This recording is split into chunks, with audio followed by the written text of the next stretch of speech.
The Adventures of Sherlock Holmes by Arthur Conan Doyle. Adventure 5. The 5 Orange Pips.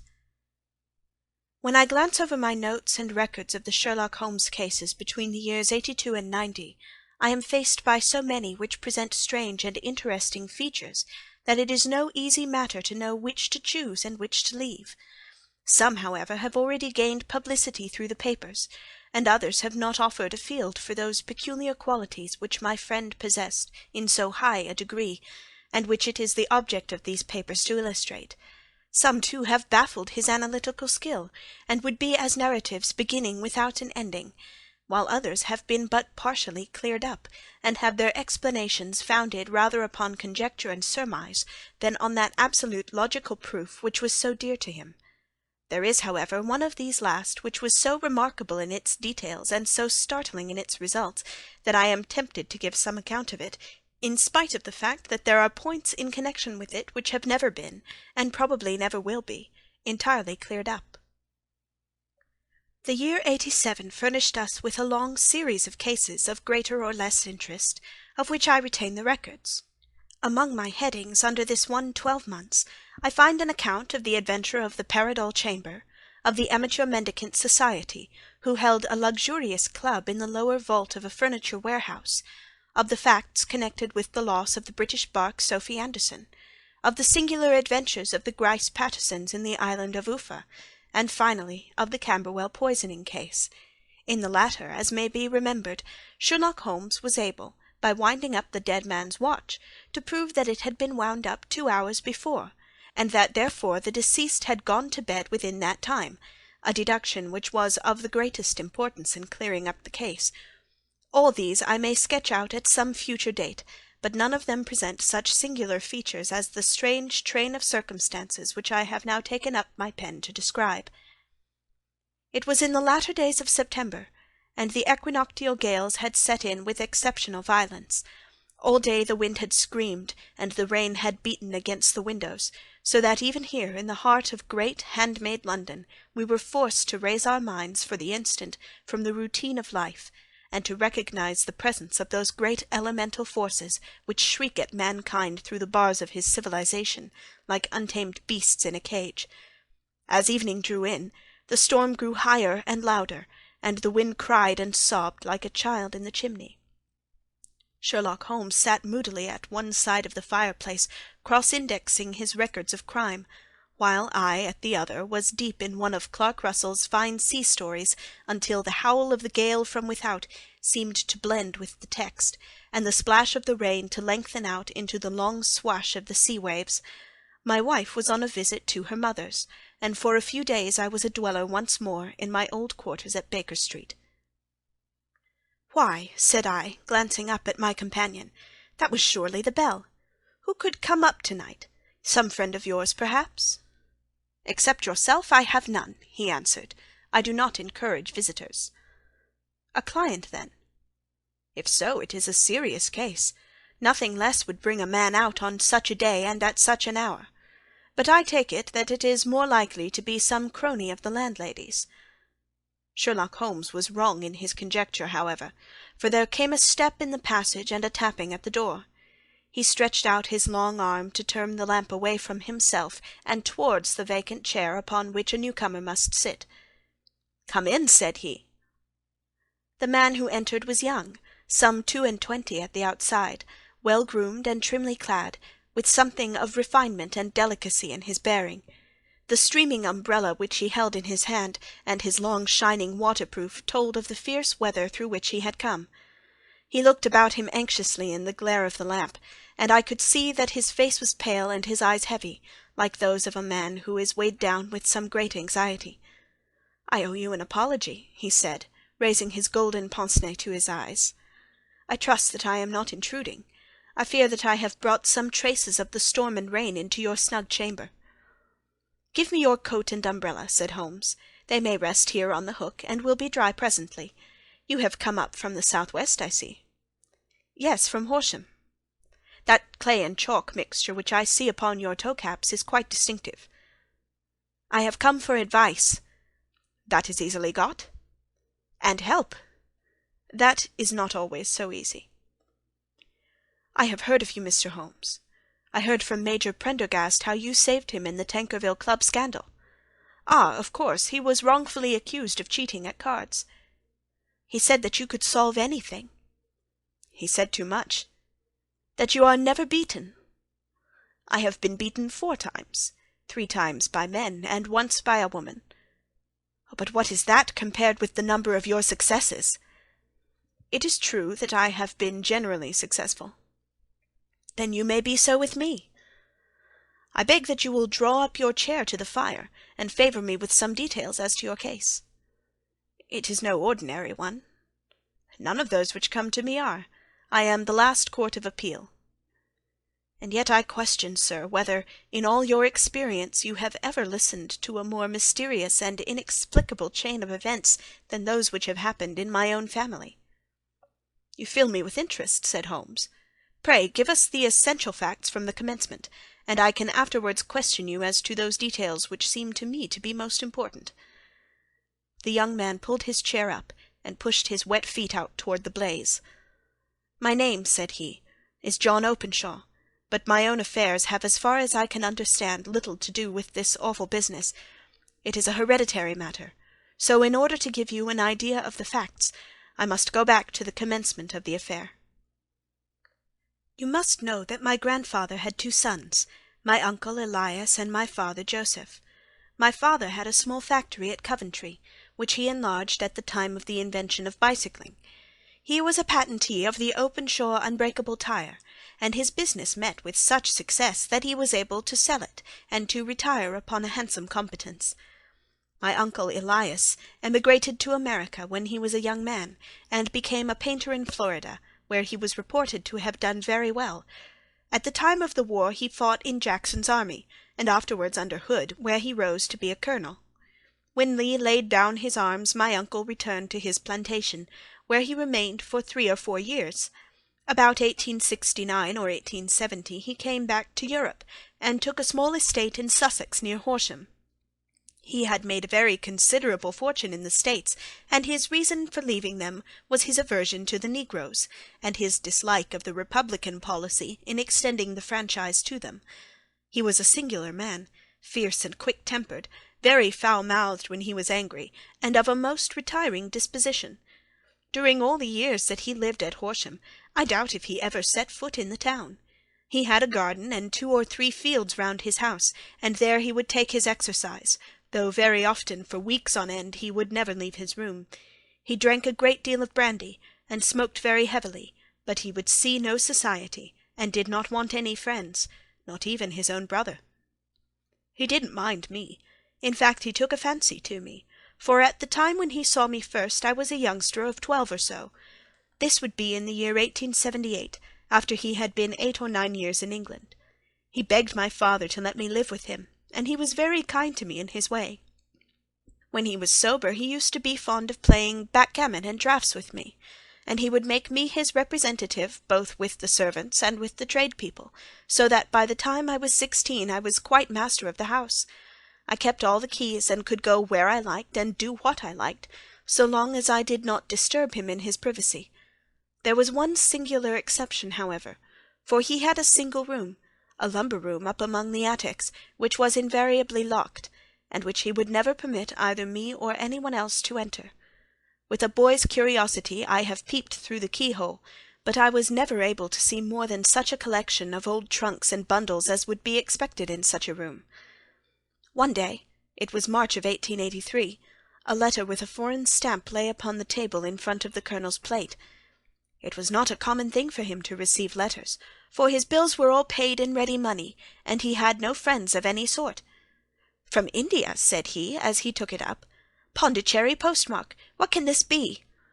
Opening it hurriedly, out there jumped 5 little dried orange pips, which pattered down upon his plate. I began to laugh at this, but the laugh was struck from my lips at the sight of his face. His lip had fallen, his eyes were protruding, his skin the colour of putty, and he glared at the envelope which he still held in his trembling hand. "K!"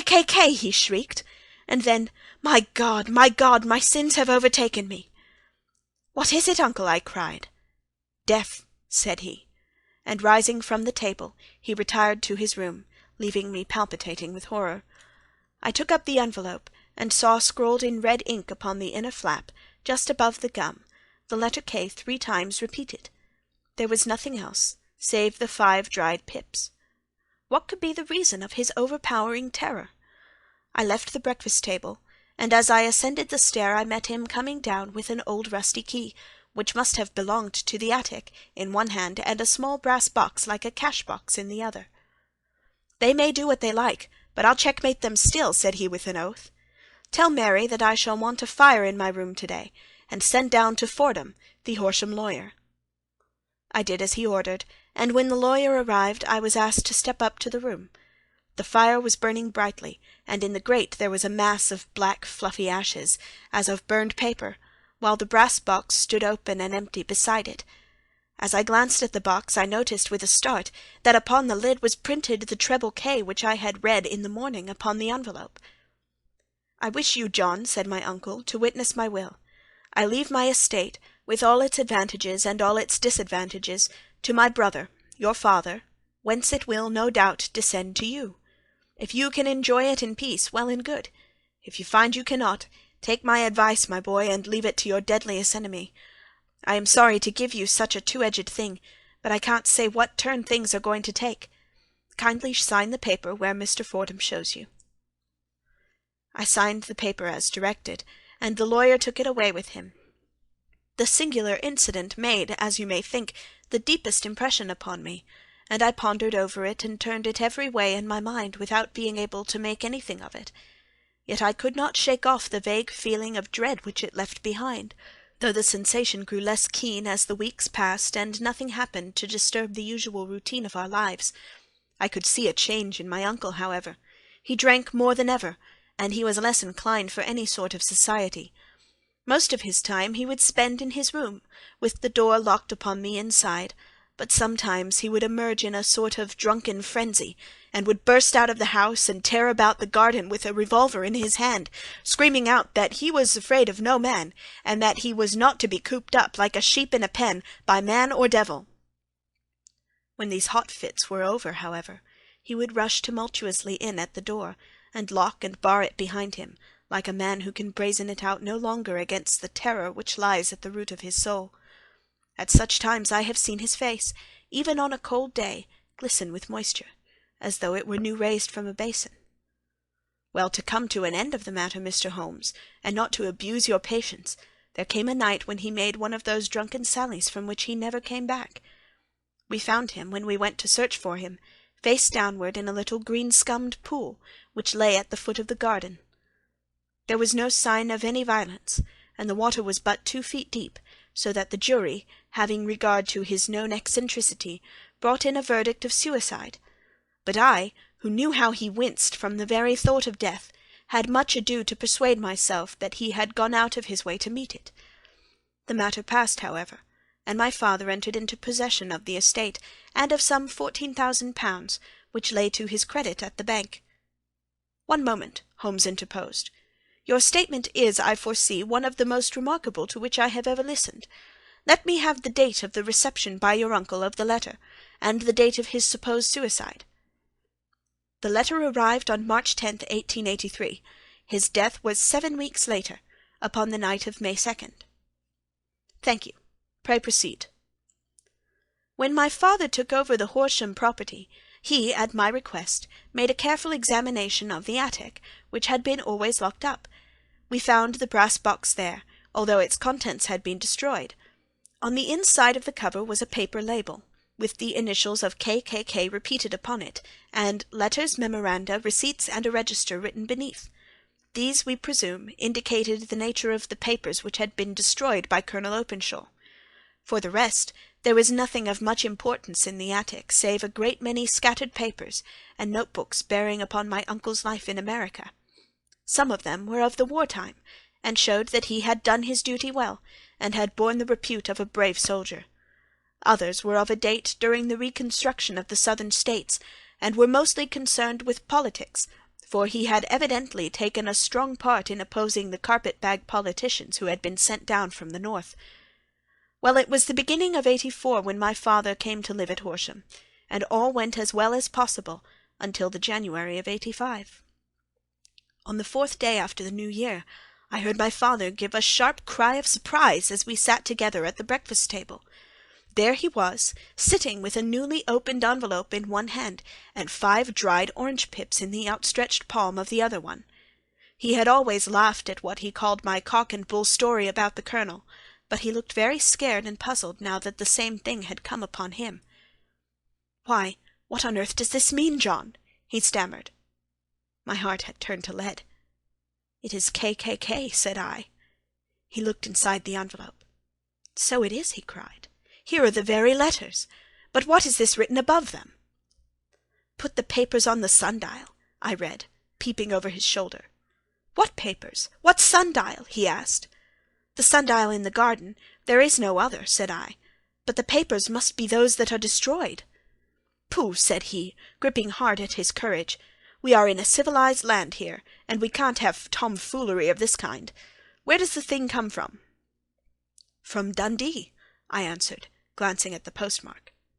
"Some preposterous practical joke," said he. "What have I to do with sundials and papers? I shall take no notice of such nonsense." "I should certainly speak to the police," I said. "And be laughed at for my pains? Nothing of the sort." "Then let me do so." "No, I forbid you. I won't have a fuss made about such nonsense." It was in vain to argue with him, for he was a very obstinate man. I went about, however, with a heart which was full of forebodings. On the 3rd day after the coming of the letter, my father went from home to visit an old friend of his, Major Freebody, who is in the command of one of the forts upon Portsdown Hill. I was glad that he should go, for it seemed to me that he was further from danger when he was away from home. In that, however, I was in error. Upon the 2nd day of his absence, I received a telegram from the Major, imploring me to come at once. My father had fallen over one of the deep chalk pits which abound in the neighbourhood, and was lying senseless with a shattered skull. I hurried to him, but he passed away without ever having recovered his consciousness.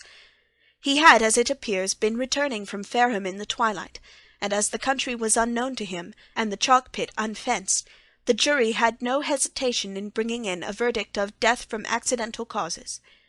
Carefully as I examined every fact connected with his death, I was unable to find anything which could suggest the idea of murder. There were no signs of violence, no footmarks, no robbery, no record of strangers having been seen upon the roads, and yet I need not tell you that my mind was far from at ease, and that I was well nigh certain that some foul plot had been woven around him.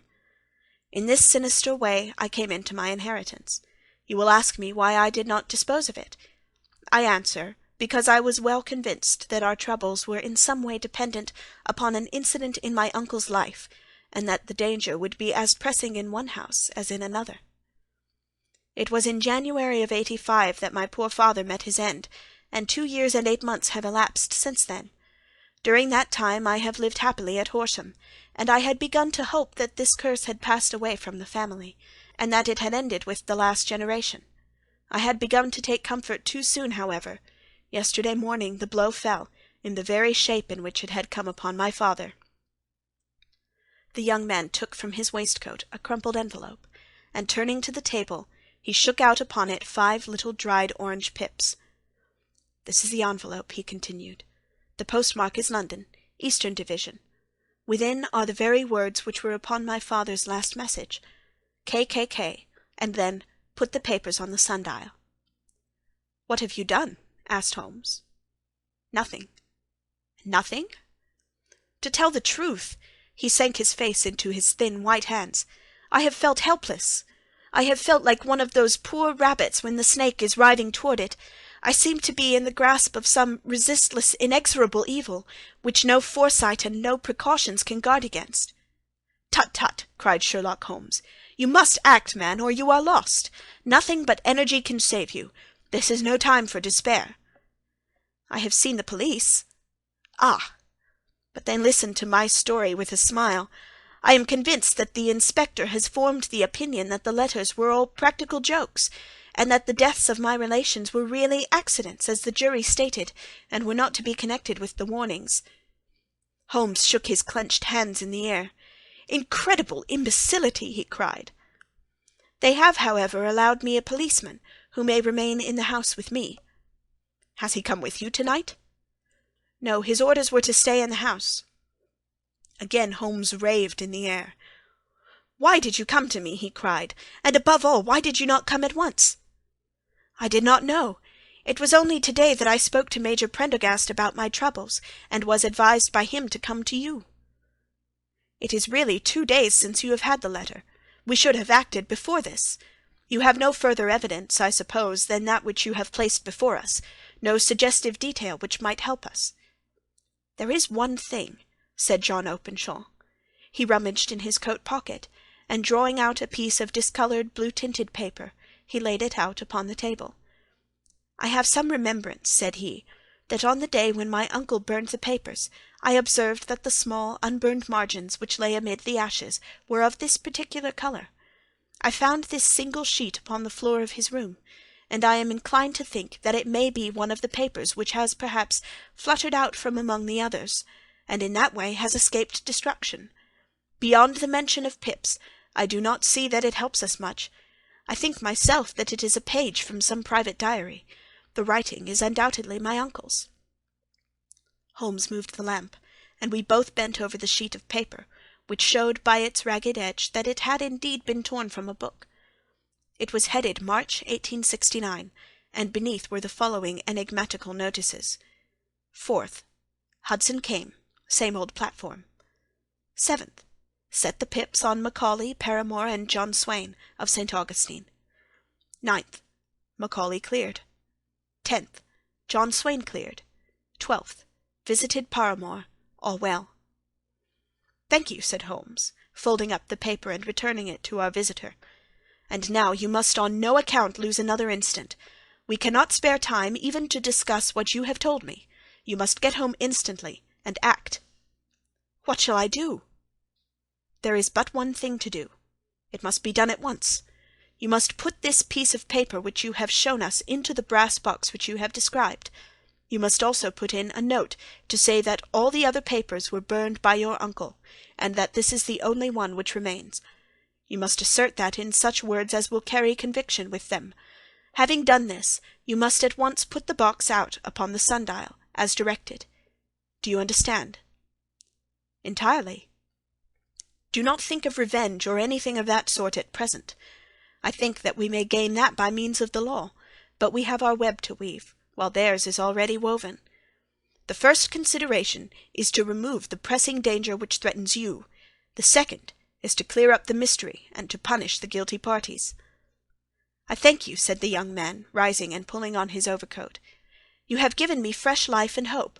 I shall certainly do as you advise."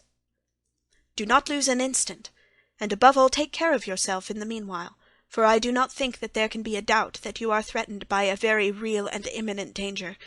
How do you go back?" "By train from Waterloo." "It is not yet 9.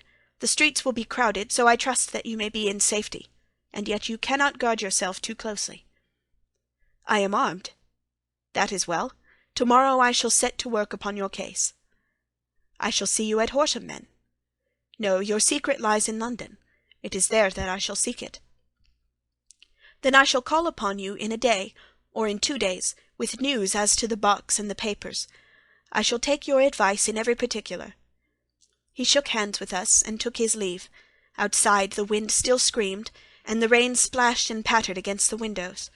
This strange, wild story seemed to have come to us from amid the mad elements, blown in upon us like a sheet of seaweed in a gale, and now to have been reabsorbed by them once more.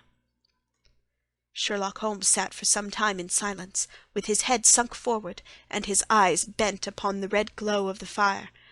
Then he lit his pipe, and leaning back in his chair he watched the blue smoke-rings, as they chased each other up to the ceiling.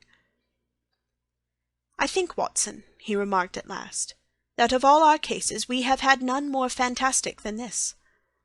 "Save perhaps the sign of 4. "Well, yes, save perhaps that. And yet this John Openshaw seems to me to be walking amid even greater perils than did the Sholtos." "But have you," I asked, "formed any definite conception as to what these perils are?" "There can be no question as to their nature," he answered. "Then what are they? Who is this K., and why does he pursue this unhappy family?" Sherlock Holmes closed his eyes, and placed his elbows upon the arms of his chair, with his finger-tips together. "The ideal reasoner," he remarked, "would, when he had once been shown a single fact in all its bearings, deduce from it not only all the chain of events which led up to it, but also all the results which would follow from it. As Cuvier could correctly describe a whole animal by the contemplation of a single bone, so the observer, who has thoroughly understood one link in a series of incidents, should be able to accurately state all the other ones, both before and after. We have not yet grasped the results which the reason alone can attain to. Problems may be solved in the study which have baffled all those who have sought a solution by the aid of their senses. To carry the art, however, to its highest pitch, it is necessary that the reasoner should be able to utilize all the facts which have come to his knowledge, and this in itself implies, as you will readily see, a possession of all knowledge, which even in these days of free education and encyclopedias is a somewhat rare accomplishment. It is not so impossible, however, that a man should possess all knowledge which is likely to be useful to him in his work, and this I have endeavoured in my case to do. If I remember rightly, you on one occasion, in the early days of our friendship, defined my limits in a very precise fashion. Yes, I answered, laughing, it was a singular document. Philosophy, astronomy, and politics were marked at 0, I remember. Botany variable, geology profound as regards the mud-stains from any region within 50 miles of town, chemistry eccentric, anatomy unsystematic, sensational literature and crime records unique, violin-player, boxer, swordsman, lawyer, and self-poisoner by cocaine and tobacco. Those, I think, were the main points of my analysis. Holmes grinned at the last item. "Well," he said, "I say now, as I said then, that a man should keep his little brain-attic stocked with all the furniture that he is likely to use, and the rest he can put away in the lumber-room of his library, where he can get at it if he wants it. Now for such a case as the one which has been submitted to us to-night, we need certainly to muster all our resources. Kindly hand me down the letter K of the American Encyclopedia which stands upon the shelf beside you. Thank you. Now let us consider the situation, and see what may be deduced from it. In the first place, we may start with a strong presumption that Colonel Openshaw had some very strong reason for leaving America. Men at his time of life do not change all their habits and exchange willingly the charming climate of Florida for the lonely life of an English provincial town.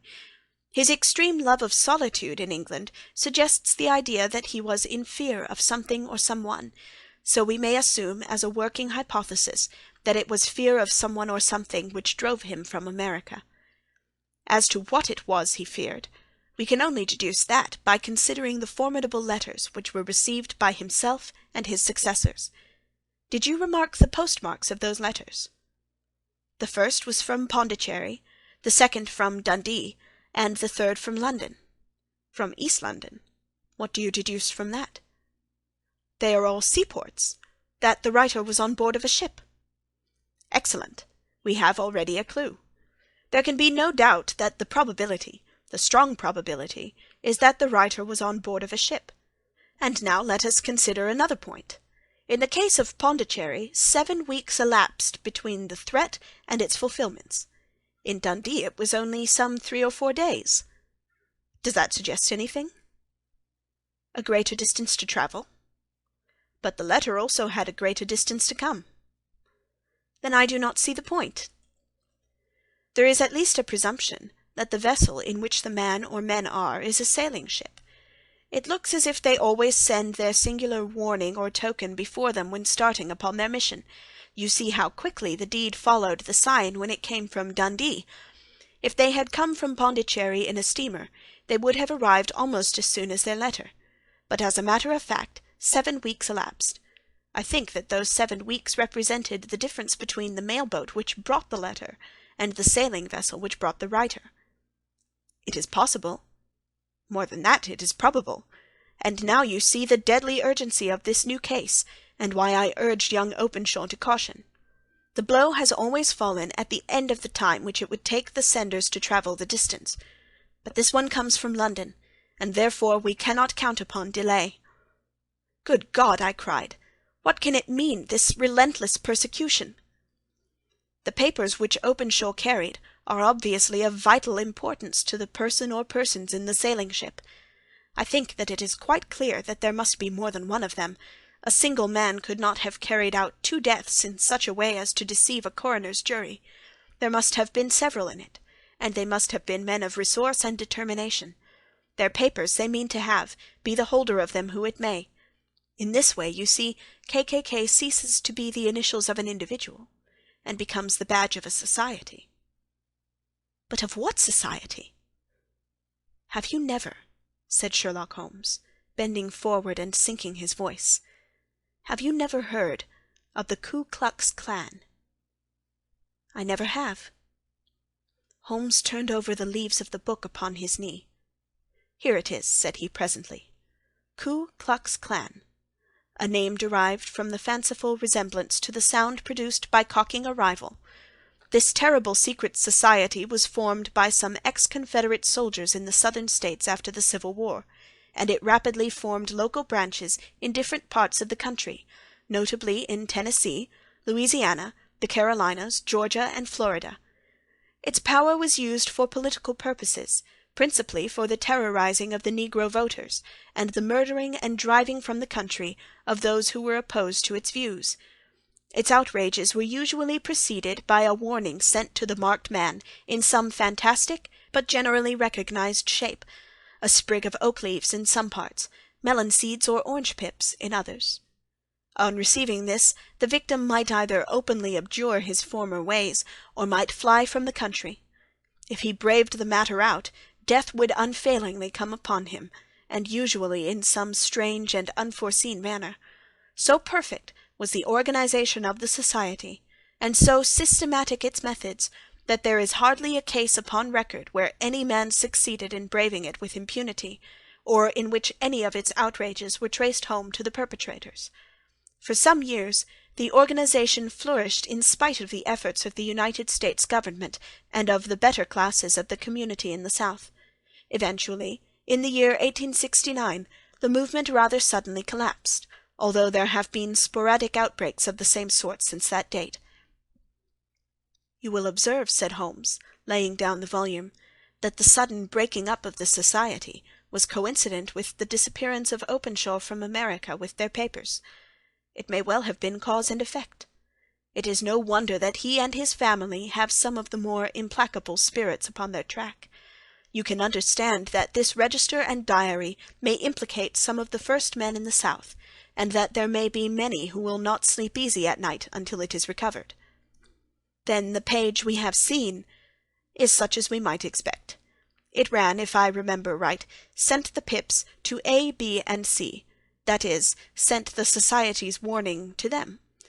Then there are successive entries that A and B cleared, or left the country, and finally that C was visited, with, I fear, a sinister result for C. Well, I think, Doctor, that we may let some light into this dark place, and I believe that the only chance young Openshaw has in the meantime is to do what I have told him. There is nothing more to be said or to be done tonight, so hand me over my violin, and let us try to forget for half an hour the miserable weather and the still more miserable ways of our fellow men. It had cleared in the morning, and the sun was shining with a subdued brightness through the dim veil which hangs over the great city. Sherlock Holmes was already at breakfast when I came down. "You will excuse me for not waiting for you," said he. "I have, I foresee, a very busy day before me in looking into this case of young Openshaw's." "What steps will you take?" I asked. "It will very much depend upon the results of my first enquiries. I may have to go down to Horsham after all." "You will not go there first?" "No, I shall commence with the city. Just ring the bell, and the maid will bring you up your coffee." As I waited, I lifted the unopened newspaper from the table, and glanced my eye over it. It rested upon a heading which sent a chill to my heart. "Holmes!" I cried, "you are too late." "Ah," said he, laying down his cup, "I feared as much. How was it done?" He spoke calmly, but I could see that he was deeply moved. "My eye caught the name of Openshaw, and the heading, 'Tragedy near Waterloo Bridge.' Here is the account. Between 9 and 10 last night, Police Constable Cook, of the H Division, on duty near Waterloo Bridge, heard a cry for help and a splash in the water. The night, however, was extremely dark and stormy, so that, in spite of the help of several passers-by, it was quite impossible to effect a rescue. The alarm, however, was given, and by the aid of the water police, the body was eventually recovered. It proved to be that of a young gentleman, whose name, as it appears from an envelope which was found in his pocket, was John Openshaw, and whose residence is near Horsham. It is conjectured that he may have been hurrying down to catch the last train from Waterloo Station, and that in his haste and the extreme darkness he missed his path, and walked over the edge of one of the small landing-places for river steamboats. The body exhibited no traces of violence, and there can be no doubt that the deceased had been the victim of an unfortunate accident, which should have the effect of calling the attention of the authorities to the condition of the riverside landing-stages. We sat in silence for some minutes, Holmes more depressed and shaken than I had ever seen him. "That hurts my pride, Watson," he said at last. "It is a petty feeling, no doubt, but it hurts my pride. It becomes a personal matter with me now, and if God sends me health, I shall set my hands upon this gang. That he should come to me for help, and that I should send him away to his death." He sprang from his chair and paced about the room in uncontrollable agitation, with a flush upon his sallow cheeks, and a nervous clasping and unclasping of his long thin hands. "They must be cunning devils," he exclaimed at last. "How could they have decoyed him down there? The embankment is not on the direct line to the station. The bridge, no doubt, was too crowded even on such a night for their purposes. Well, Watson, we shall see who will win in the long run. I am going out now." "To the police?" "No, I shall be my own police. When I have spun the web they may take the flies, but not before." All day I was engaged in my professional work, and it was late in the evening before I returned to Baker Street. Sherlock Holmes had not come back yet. It was nearly 10 o'clock before he entered, looking pale and worn. He walked up to the sideboard, and tearing a piece from the loaf he devoured it voraciously, washing it down with a long draught of water. "You are hungry," I remarked. "Starving. It had escaped my memory. I have had nothing since breakfast." "Nothing?" "Not a bite. I had no time to think about it." "And how have you succeeded?" "Well." "You have a clue?" "I have them in the hollow of my hand. Young Openshaw shall not long remain unavenged. Why, Watson, let us put their own devilish trademark upon them. It is well thought of." "What do you mean?" He took an orange from the cupboard, and tearing it to pieces he squeezed out the pips upon the table. Of these he took 5, and thrust them into an envelope. On the inside of the flap he wrote S.H. for J.O. Then he sealed it, and addressed it to Captain James Calhoun, bark Lone Star, Savannah, Georgia. "That will await him when he enters port," said he, chuckling. "It may give him a sleepless night. He will find it as sure a precursor of his fate as Openshaw did before him." "And who is this Captain Calhoun?" "The leader of the gang. I shall have the others, but he first." "How did you trace it, then?" He took a large sheet of paper from his pocket, all covered with dates and names. "I have spent the whole day," said he, "over Lloyd's registers and files of the old papers, following the future career of every vessel which touched at Pondicherry in January and February in '83. There were 36 ships of fair tonnage which reported there during those months. Of these, one, the Lone Star, instantly attracted my attention, since, although it was reported as having cleared from London, the name is that which is given to one of the States of the Union." "Texas, I think." "I was not and am not sure which, but I know that the ship must have an American origin."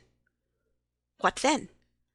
"I searched the Dundee records, and when I found that the bark Lone Star was there in January of '85, my suspicion became a certainty. I then inquired as to the vessels which lay at present in the port of London." "Yes?" "The Lone Star had arrived here last week. I went down to the Albert Dock, and found that she had been taken down the river by the early tide this morning, homeward bound to Savannah. I wired to Gravesend, and learned that she had passed some time ago, and as the wind is easterly, I have no doubt that she is now past the Goodwins, and not very far from the Isle of Wight." "What will you do, then?" "Oh, I have my hand upon him. He and the 2 mates are, as I learn, the only native-born Americans in the ship. The others are Finns and Germans. I know also that they were all 3 away from the ship last night. I had it from the stevedore who has been loading their cargo. By the time that their sailing ship reaches Savannah, the mail-boat will have carried this letter, and the cable will have informed the police of Savannah that these 3 gentlemen are badly wanted here upon a charge of murder. There is a flaw, however, in the best laid of human plans, and the murderers of John Openshaw were never to receive the orange pips, which would show them that another, as cunning and as resolute as themselves, was upon their track. Very long and very severe were the equinoctial gales that year. We waited long for news of the Lone Star of Savannah, but none ever reached us. We did at last hear that somewhere far out in the Atlantic a shattered stern-post of a boat was seen swinging in the trough of a wave, with the letters L.S. carved upon it. And that is all we shall ever know of the fate of the Lone Star. End of the 5 Orange Pips.